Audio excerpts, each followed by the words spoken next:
Bonjour à tous et à toutes. Nous sommes aujourd'hui le mardi 15 août. Je vais commencer par un petit état des lieux sur la situation des EHPAD en France.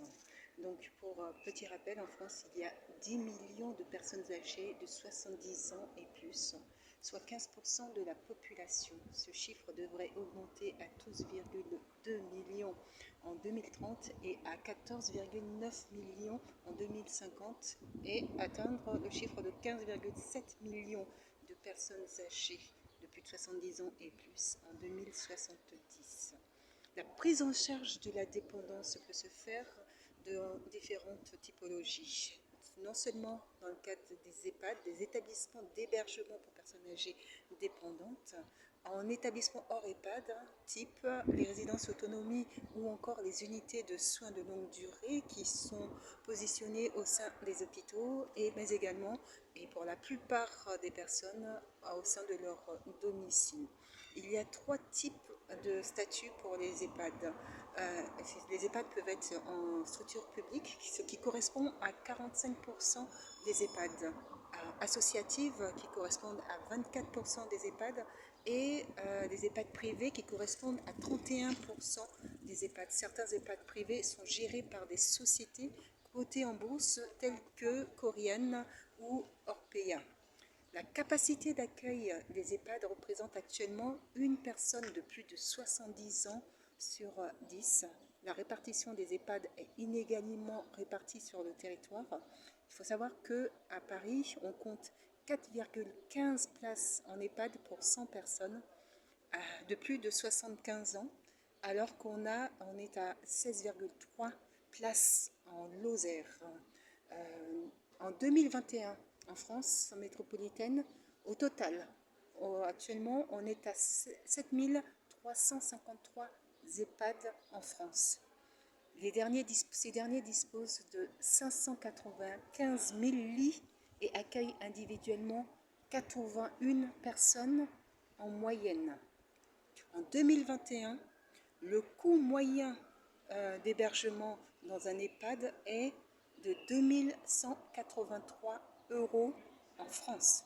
2183 euros en France. Vous imaginez le niveau de retraite qu'il faille avoir pour pouvoir accéder à ce type de structure.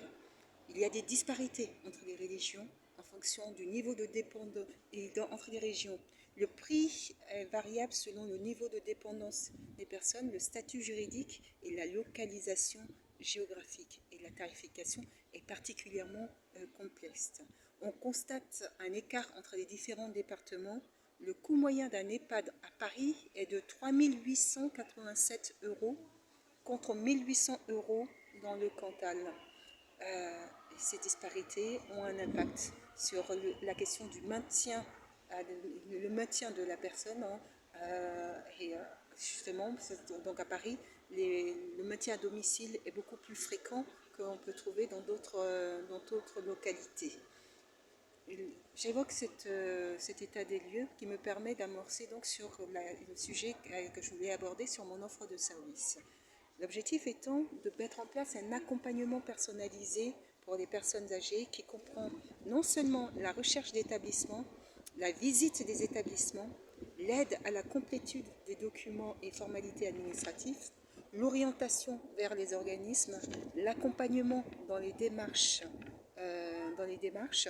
et ce qui est important, c'est que c'est ensemble, c'est à moi et vous qui définissons les objectifs à atteindre ainsi que la fin de l'accompagnement qui est mis en place. C'est un accompagnement personnalisé qui, pour moi, qui travaille régulièrement dans les établissements de santé, qui met en place ce type d'accompagnement.